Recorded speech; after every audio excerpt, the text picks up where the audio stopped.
इस्रोचे नवीन वर्षातील पहिलेच अभियान PSLV C62 तांत्रिक बिघाडामुळे अपयशी ठरले। या अपघातात सर्व 16 उपग्रह नष्ट झाल्याची भीती व्यक्त केली जात होती। अशातच एक आश्चर्यकारक बातमी समोर आली आहे। स्पेनचा किड कॅप्सूल नावाचा एक छोटा उपग्रह या भीषण दुर्घटनेतून सुखरूप बचावला आहे। किड कॅप्सूलने अवकाशातून पृथ्वीवर संदेश पाठवण्यास सुरुवात केली।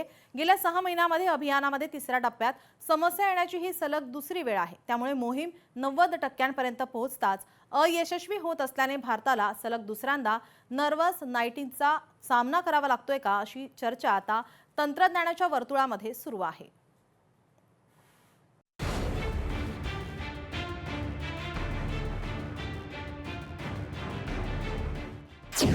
किड कॅप्सूल नावाचा छोटा उपग्रह भीषण दुर्घटनेतून बचावला।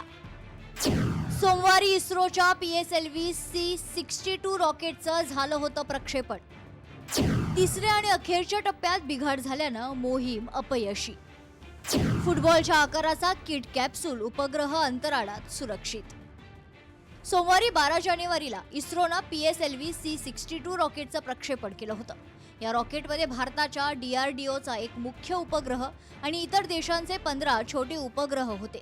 मात्र उड्डाणादरम्यान रॉकेटच्या तिसऱ्या टप्प्यात बिघाड झाला आणि उपग्रह त्यांच्या नियोजित कक्षेत पोहोचू शकलं नाही। इस्रोचे अध्यक्ष S सोमनाथ यांनी ही मोहीम अयशस्वी झाल्याची माहिती दिली आहे। मात्र आता त्यात एक चमत्कार घडून आलाय।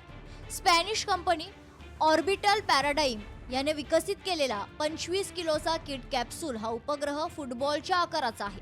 तो सुरक्षित असून त्यानं अंतराळातील माहिती पाठवण्यास आता सुरुवात केली आहे। PSLV C62 मध्ये बिघाड होऊन प्रचंड उष्णता आणि दाब निर्माण झाला। मुख्य उपग्रह आणि इतर 15 सह उपग्रह अपेक्षित कक्षेत पोहोचलेच नाही। भारताला सलग दुसऱ्यांदा नर्वस 90चा करावा लागतोय सामना। प्रतिकूल परिस्थितीवर मात करत किड कॅप्सूल मुख्य उपग्रहापासून वेगळा झाला। किड कॅप्सूल अंतराळातून पुन्हा पृथ्वीवर येण्यासाठी डिझाइन करण्यात आलं होतं। दुर्घटनेनंतर किड कॅप्सूल दक्षिण प्रशांत महासागरात कोसळणं अपेक्षित होतं। मजबूत बनावटीमुळे कॅप्सूल दुर्घटनाग्रस्त झाल्यानंतरही नष्ट झालं नाही।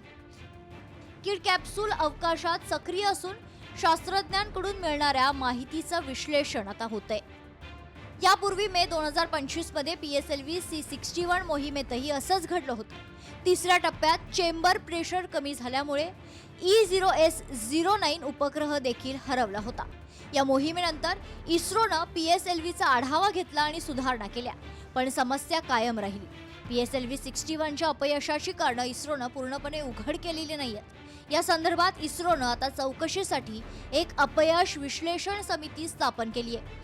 C61 आणि C62च्या अपयशामुळे इस्रो, DRDO, NSIL आणि देशाचं सुमारे 800 कोटी रुपयांचं आर्थिक आणि प्रतिष्ठेचं मोठं नुकसान झालंय।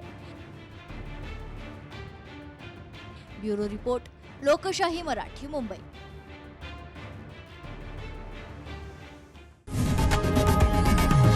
लोकशाही मराठी ऐका, पहा, जागरूक रहा।